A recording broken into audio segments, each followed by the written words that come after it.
Nichelle Gurley, specialize in prenatal, postpartum, and pediatric chiropractic care, along with prenatal and postpartum fitness and rehab. We're going to review how to work on the scar tissue after tearing after a vaginal birth. So the scar tissue that we're going to be talking about is the scarring that can happen on the perineum. So the perineum is the space between the vaginal opening anal opening. And so sometimes it can just be the skin tears, and sometimes it's this whole muscular region as well that can tear a little bit. And there's all different grades. So grade 1 is typically going to be just the skin, and then grade 4 would be where it goes all the way through to the rectum. So it's just going to really vary what you had. On average, most people have a grade 2 where it just goes a little bit into the muscle if they do have tearing of their perineum. So more often than not, if there's tearing, there will be stitching. So we want to make sure that we don't do anything until the stitches are out and until things are really healed. So we don't need to be doing scar tissue before tissue's healed. So scar tissue is essentially going to be disorganized tissue. So the body thinks injury, let's just lay tissues down. So it's not going to be nice and smooth gliding, which can run into an issue when we need regions to stretch. So the perineum is going to stretch with sex. So commonly people will have discomfort with insertion after they've had a vaginal birth where they have tearing. And there's so many variables to this, so I really encourage seeing a pelvic floor PT.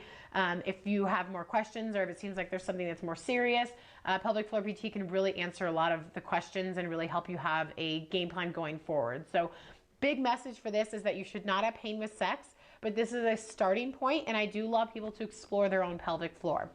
I'm going to give you another visual here. So this is going to be a 3D model of the pelvic floor. So you'll see that you have the vaginal opening and the anal opening and then all this tissue in between. So if you tore just on the skin or through the muscle, all of this is going to still apply. It's just going to be a matter of where you feel the tissue. So if you can imagine that this is the vaginal opening and this tissue here is the perineum, I want you to insert your thumb into your vaginal opening, and then I want you to what I call pill roll that tissue. So that perineum, the space between the vaginal opening and the anal opening. And I want you to feel and see if you feel any tissue that feels different, if it feels tender, if you feel a nodule. And if you do feel a tender area, a nodule, or tissue that just feels different, I want you to spend some time on it. And every time you go to the bathroom for about 10 to 15 seconds, I want you to do that pill rolling on that region. So essentially we're trying to get rid of that scar tissue so that when you have sex and that tissue needs to expand, you're not breaking the scar tissue each time, which is going to cause that discomfort. You will have naturally just good flowing, easy, smooth moving material or tissues that then just stretch.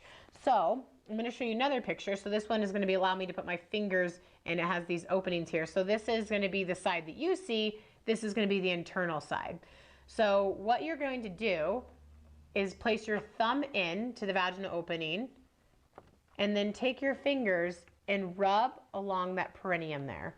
And again, seeing if you can find a nodule. If you find a nodule, so that's going to be the internal side that I'm working on, my thumb's in there. If you find a spot, just spend some time, like I said, pill rolling. 10 to 15 seconds. You don't need to spend a ton of time in this area. It's going to be more frequency. So I ask people to do it every time they go to the bathroom, is just spend a few moments on that nodule or tissue that's tender that they feel. And then once you do that, if you don't feel any difference in 2 to 4 weeks, then that's definitely a time to consider seeing another provider and having work done beyond your own self-care. So I really encourage you to explore it yourself so you know what's going on with your pelvic floor, and if there's some stuff going on with that perineum, if you have any scar tissue that you're noticing that's residual. I commonly find that patients who do this will decrease pretty significantly and pretty early on the discomfort that they feel with sex when they have insertional pain. Now, if you have pain with thrusting, that is going to be something that's a little bit bigger of an issue and is absolutely a time to see a pelvic floor PT. It is not something that you have to live with. So explore your pelvic floor, work on your perineal region to make sure that you get rid of scar tissue postpartum after your birth, and make sure that sex is no longer painful.